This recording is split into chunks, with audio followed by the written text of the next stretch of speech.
This is the summary created from the video. Lecture 5 Java Applet Programming. Java applets are small GUI programs that can be executed within web browsers, enabling the inclusion of multimedia elements, images, and interactive features on web pages. An applet structure consists of Java code embedded in an HTML file with a mandatory class declaration extending the applet class and set of predefined methods for controlling its behavior.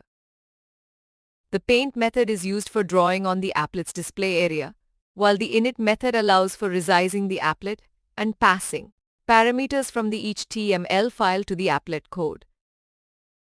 Unlike traditional applications, applets have limitations such as the inability to define custom methods, lack of network access, and the absence of a main method.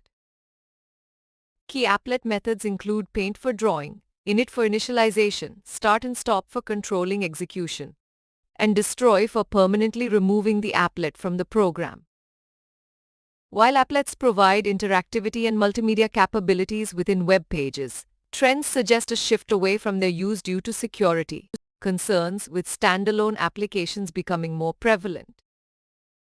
Please stay tuned for more summary videos.